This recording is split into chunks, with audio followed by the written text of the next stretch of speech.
Құрметті депутаттар, сессия жұмысын бастайық. Бүгінгі Тараз қалалық мәслихатының кезектен тыс 13 сессиясына 27 депутаттан 18 қатысып отыр. Қатысып отырған депутаттар саны сессияны ашуға мүмкіндік береді. Кезектен тыс 13 сессияның жұмысын ашық деп жариялауға рұқсат етіңіздер.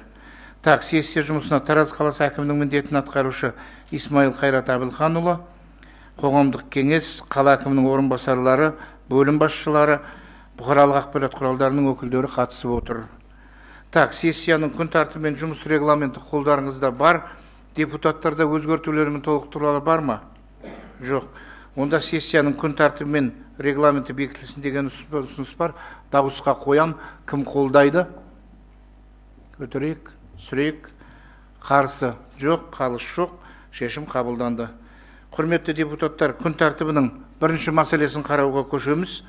2023-25 жылдарға арналған қалалық бюджет туралы Тараз қалалық мәслихатының 2022 жылғы 23 желтоқсандағы нөмірі 21-2 шешіміне өзгерістер енгізу туралы сөз Тараз қаласы әкімдігінің экономика және бюджеттік жоспарлау бөлімінің басшысы Ордабаев Жандос Ильясбекұлына беріледі.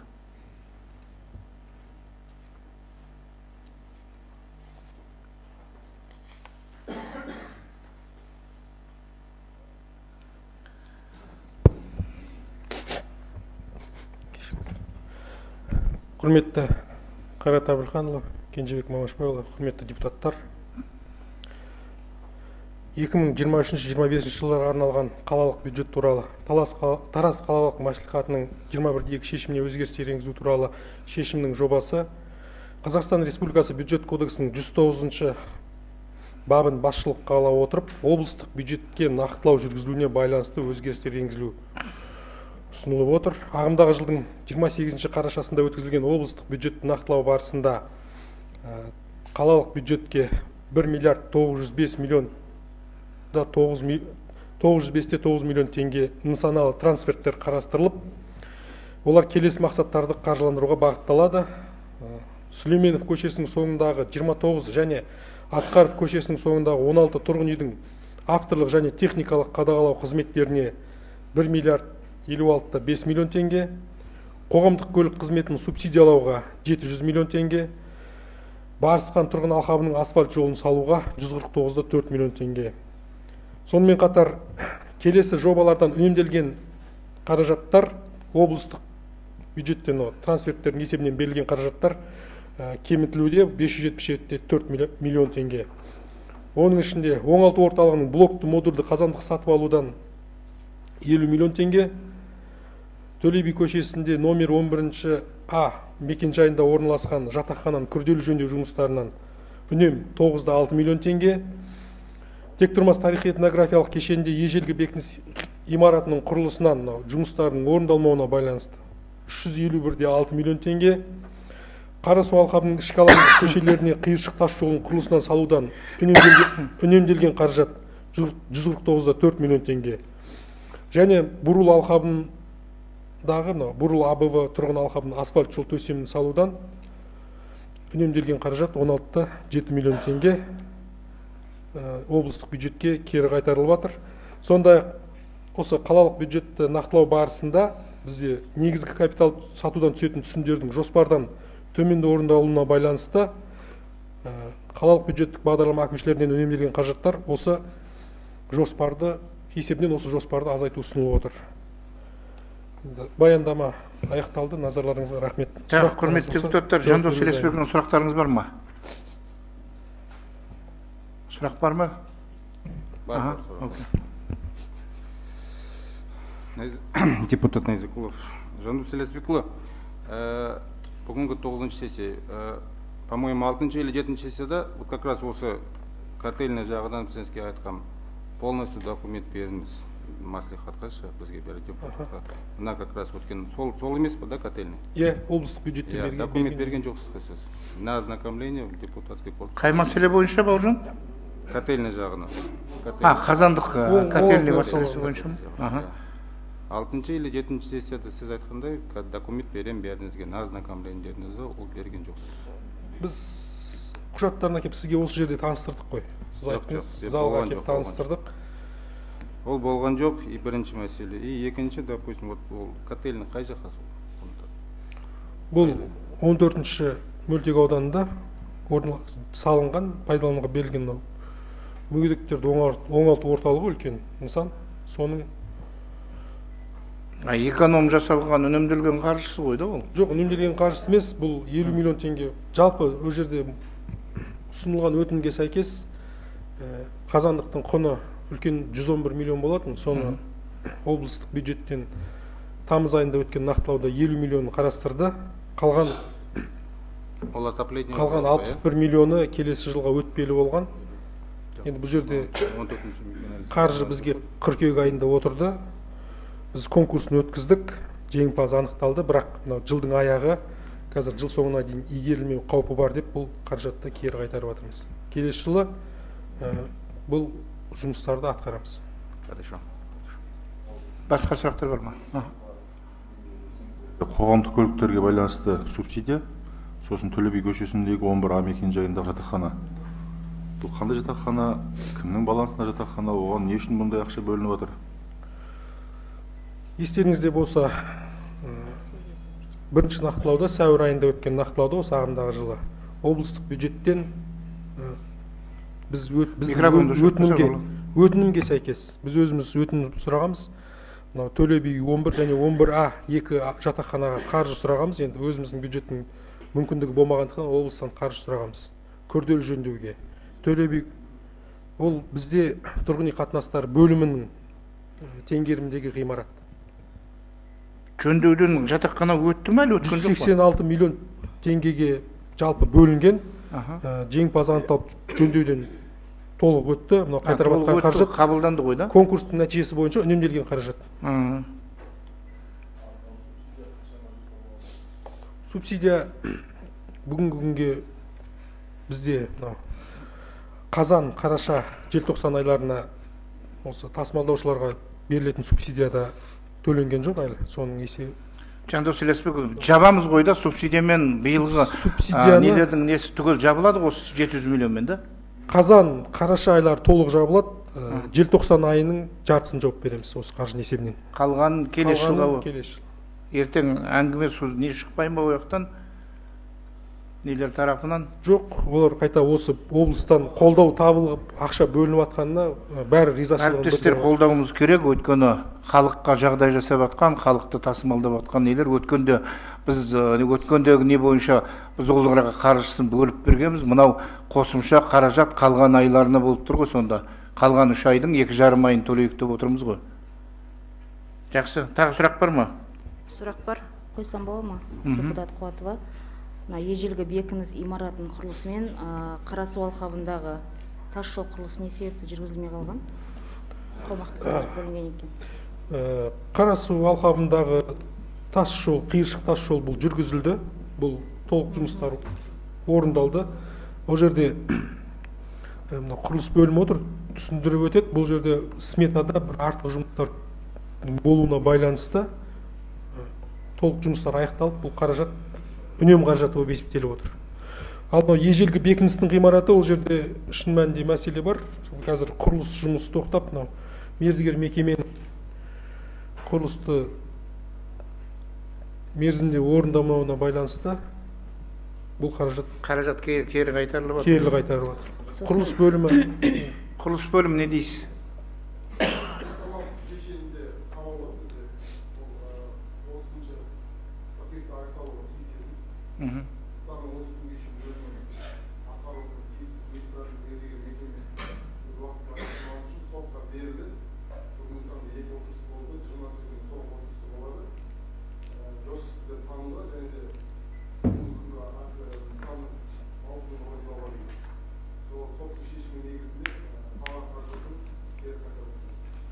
Бұған дейін қаржы алды ма ол мекеме?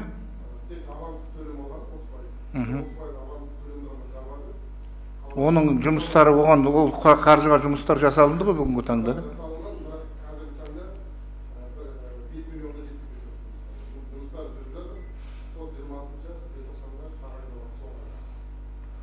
Келесі жылға бұл өтпелі бола ма енді бұл нысан?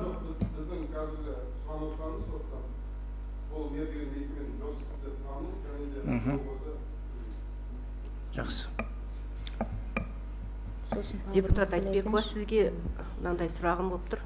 Қазір Зарина бітсін. Зарина болдың ба? Ылғи былайда Қарасу Құмшағал деп жоспарлайсыздар.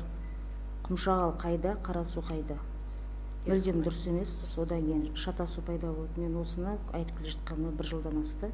Бірінші сессияда айтқан, Қарасу мүлдем шалғай Қарасу, Құмшағал мен Қарасудың ортасында Көлтаған, Қызылабад, Шаңырақ алқаптары жатыр. Мынау Қарасу не ғой? Онда дальний Қарасу ма мынау сонда? Бұл дальний Қарасудағы новостройкалар. Сол жаққа қиыршық тас төселеді. Құмшағал ол Құмшағал. Ол бөлек. Бірақ бізде ылғи барлық жерде не жоспарласа да Қарасу Құмшағал. Кезінде может бір қате кеткен шығар. Сол әлі сол күйінде жалғасып. Дұрыс, Жандос Елеспекұлы. Түсінікті. Ол жерде Құмшағал деген убирать ету керек. Егер массив Қарасу болатын болса, ол массив Қарасу деп жазылу керек. Өйткені екеуінің есі екі бөлек қой. Шалғай Қарасу ғой. Жобаның аты солай аталады бізде. Шалғай Қарасу ғой да?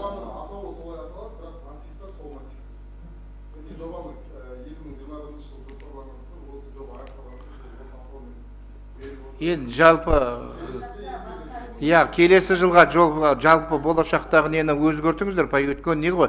Бұл кісілер неғып сұрап отқаны, егер Құмшағал дейтін болса, ертең бұл кісілерге де барғанда жауап беру керек қой. Құмшағал деп ақша бөлініп жатыр дейді. Ол ақша қайда деген сұрақ ертең туындайды. Сондықтан мына жоба енді түсінеміз, енді бұған дейін болған болса, онда келесі жылға өзгертіңіздер. Жақсы? Егер қаржы бөлініп, қосымша бөлінетін болып жатса. Қазір кім, Мария? Мен осы Заринаның сұрақтың тағы да толықтайын деп отырмын. Мына жерде дұрыс, Қарасу дегенде маған да осы түсініксіз болып отыр. Жақшаның ішіне Құмшағал деп қойған. Сонда Құмшағалда қойыла ма мынау қиыршық тас жоқ? 24-те бастала ма или Қарасуда ма? Соны нақтыласаңыз. Жоқ, бұл жұмыстар аяқталды толық.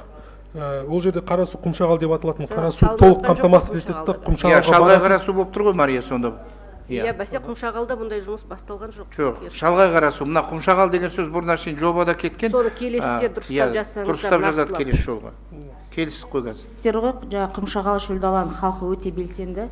Қазір осы сессиядан шықпай жатып, мына осы құжаттар WhatsApp-қа тарап жүреді. Таңғаласың, шыны керек.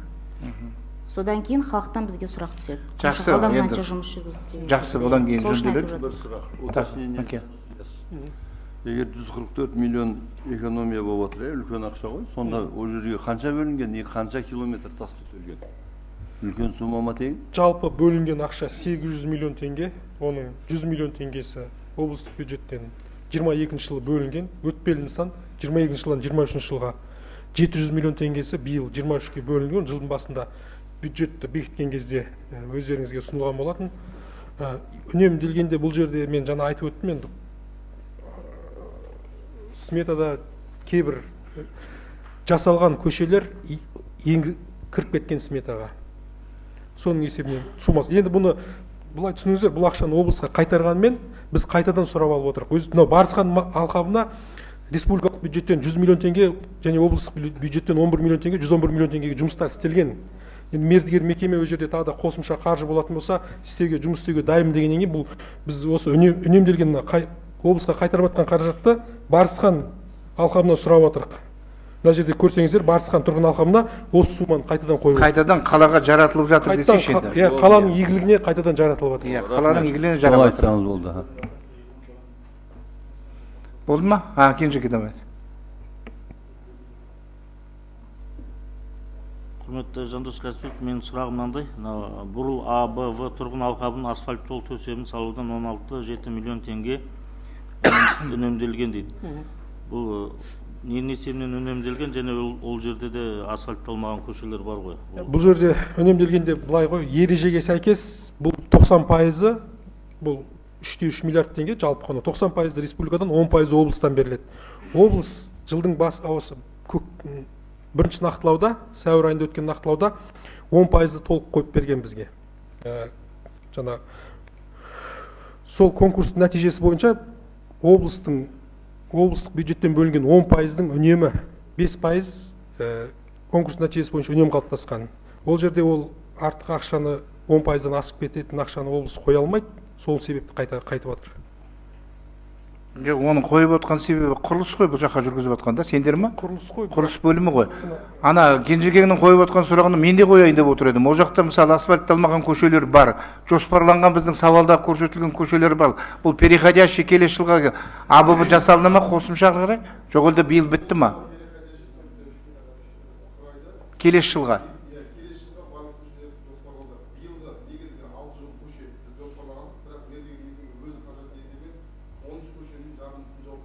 Ага.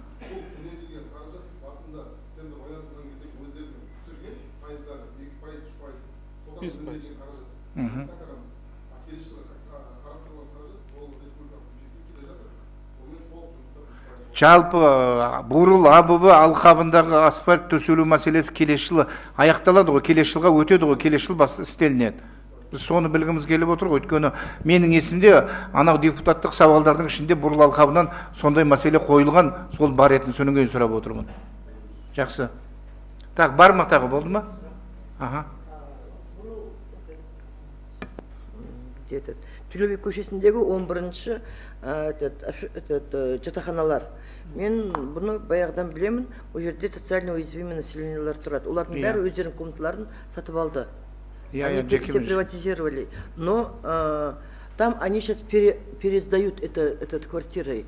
Живут там социально уязвимых. Вообще, аннан қашқан адамдар тұрып жатыр. На сегодняшний день многие люди и них не застрахованы. Зачем вот такие общежития, их без конца делать ремонт?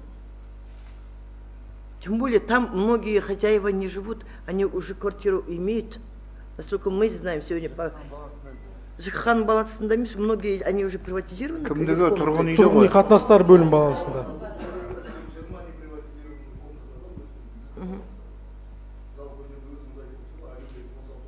Да.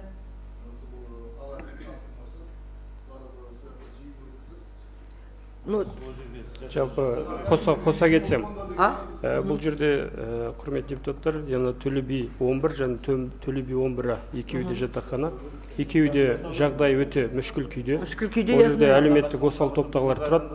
Енді бұл жерде ремонт жасау үшін біз екеуіне де жобалық сметалық құжаттамаларын әзірледік. Алайда заң талаптары бойынша 11А-да 10%-дан астам бөлігінде пәтерлер тұрғын үй қатынастары бөлімінде болды. Ал мына 11-ші үйде ол жақта бір ғана пәтер, ол тиісті нормативке сәйкес келмегеннен біз оны алып тастадық. Біз өйткені толық бюджеттен жасай алмаймыз. Ана заңнамаға талапқа сәйкес келетін 11-а, оны бюджеттен қазір жөндеу жұмыстарын жүргізіп жатырмыз.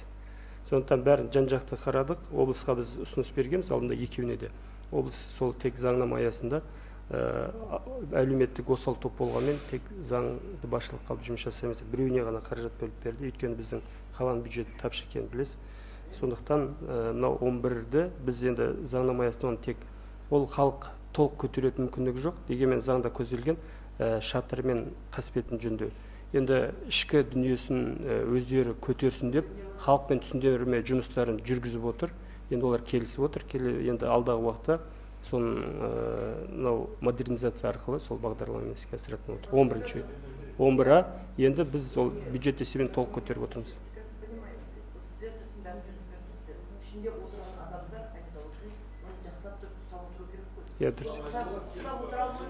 Қазір кезде енді ол жерге талап өзгеше болатын болып отыр.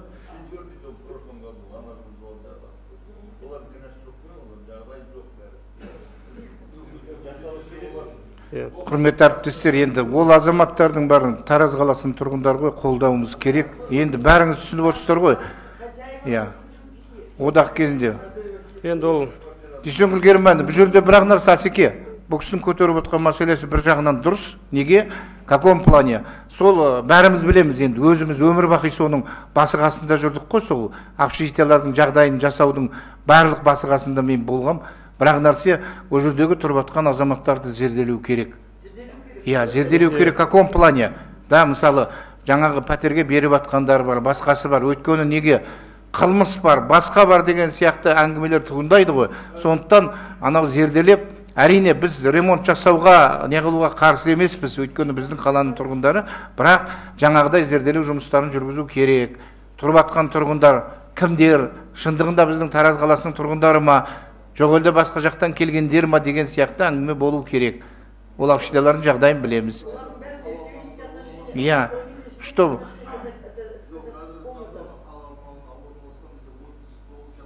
Иә. Паспортизация дейді ғой, паспортизация жасау керек негізі. Иә. Бұл кісі ремонтқа қарсы болып отқан жоқ, жалпы сол жердегі тұрып отқан азаматтардың паспортизация мәселесін көтеріп отыр. Иә. Иә, кішкене олардың санасын ойын көтеру керек. Мына мемлекет жасап береді ғой, мемлекет істеп береді ғой деген кішкене неден қайту керек та? Ары қарай ішкі несінің бар жағдайын өздері жасау керек деген әңгімені көтеріп отыр ғой, түсінсеңіздер. А жалпы ол нелердің, жатақханалардың ремонтын жасауға ешкім қарсы болайын деп отқан жоқ. Марат Сейітбекші. Дүйсен Гербайұлы, все, мына қайттық қой, келістік. Марат Сейітбекші. Мен енді сұрағым қаржыға байланысты емес. Қосыл естіліп отыр. Мынандай мәселе болып тұр мына жерде. Мынау оңалту орталығы әлеуметтік объектке жатады ол негізі. Сіздер мына жерге айтып отырсыздар, қаржымыз жетпеді, қазанда қалмады. Қазіргі оның жылыту мәселесі қалай шешіліп отыр сонда? Қарлығаш отыр ғой біздің. Қарлығаш алғасында.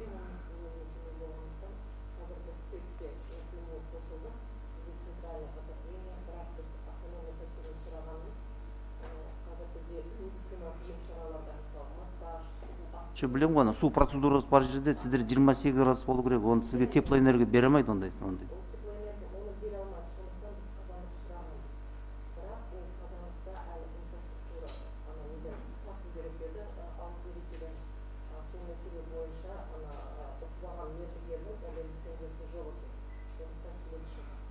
Жоқ, түсінікті.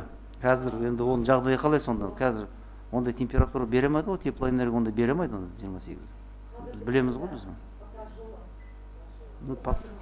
Аяз түседі ертең. Шағын басталады дегенім ғой, соны қарастыру керек. Қазірден бастап ойластыру, аязды күтпей, қазірден бастап ойластыру керек оны. Қосымша басқа бір жаңағыда энергияның нелерін, источниктерін қосу керек. Өйткені бассейн тұрған жерде, ол жерде талап өте күшті, ертең балаларыңыз бар алып шығады. Марат Сейітбекұлы маман ретінде айтып отыр ғой, Қарлығаш алғасында. Негізі керек дүние ғой. Рас сондай қаржыға мемлекеттің тарапынан сондай мекеме салынғаннан кейін енді барлығы идеальны болу керек қой. Болашақта шешу керек. Жандос Елеусбеков, бұл бағалауға болу керек, бұл нәрсені шешіп біз көмектесуіміз керек. Өйткені қаланың несі ғой. Қоса кетсем. Жалпы ол жерде бізде келісім шартымыз болды 119 миллионға. Қосымша ол 69 миллион облыстан да бөліп береміз деп. Алайда жаз айтып өткендей, өзінің техникалық талаптарға сәйкес лицензиясы болмады. Өйткені қосымша 800 метрден электр желісін тарту керек болды. Қосымша бір 30 миллионда жұмыс болғанмен лицензиясы жоқ. Сол заңнамаға қайшы келеді. Сондықтан оны ары қарай жалғастыруға мүмкіндік болмады. Содан кейін бұны кері қайтарып отырмыз. Келесі жылға тиісті техникалық мүмкіндіктерін ескеріп, қайта түзету енгізіп жобаға бұны қайтадан қарастыратын боламыз. Бұл қажет негізі. Жақсы. Болдық па, бар ма? Болдық па? Жақсы, Жандос Елеусбеков, рахмет. Құрметті депутаттар, осы мәселе бойынша шешім жобасы қолдарыңызда бар. Дауысқа қоям. Кім қолдайды? Жақсы, түсірейік. Қарсы жоқ, қалыс жоқ, шешім қабылданды. Құрметті депутаттар, күн тәртібінің келесі мәселесін қарауға көшеміз. Тараз қаласы әкімдігінің дербес құрамына келісім беру туралы Тараз қалалық мәслихаттың 22 жылғы 4 ақпандағы 12-4 шешіміне өзгерістер енгізу туралы. Бұл мәселе бойынша шешім жобасы қолдарыңызда бар. Дауысқа қоямын. Кім қолдайды? Түсірейік. Кім қарсы? Кім қалыс? Жоқ. Шешім қабылданды. Келесі мәселе. Тараз қаласы әкімдігі жанындағы кәмелетке толмағандардың істері және олардың құқықтарын қорғау жөніндегі комиссияның құрамын бекіту туралы Тараз қалалық мәслихатының 22 жылғы 4 ақпандағы 12-6 шешіміне өзгерістер енгізу туралы. Бұл мәселе бойынша да шешім жобасы қолдарыңызда бар. Дауысқа қоямын. Кім қолдайды? Түсірейік. Қарсы жоқ, қалыс жоқ, шешім қабылданды. Келесі мәселе. Тараз қаласы әкімдігі жанындағы рәміздер жөніндегі комиссия құрамын бекіту туралы Тараз қалалық мәслихатының 23 жылғы 28 сәуірдегі нөмірі 2-7 шешіміне өзгерістер енгізу туралы. Бұл мәселе бойынша да шешім жобасы қолдарыңызда бар. Дауысқа қоям. Кім қолдайды? Түсірейік. қарсы жоқ, қалыс жоқ, шешім қабылданды. Келесі мәселе: Тараз қаласы әкімдігі жанындағы үкіметтік емес ұйымдармен өзара іс-қимыл жасау жөніндегі кеңес құрамын бекіту туралы Тараз қалалық мәслихатының 21 жылғы 26 наурыздағы нөмірде 3-10 шешіміне өзгерістер енгізу туралы. Бұл мәселе бойынша да шешім жобасы қолдарыңызда бар. Дауысқа қоям. Кім қолдайды? Түсірейік. Қарсы жоқ, қалыс жоқ, шешім қабылданды.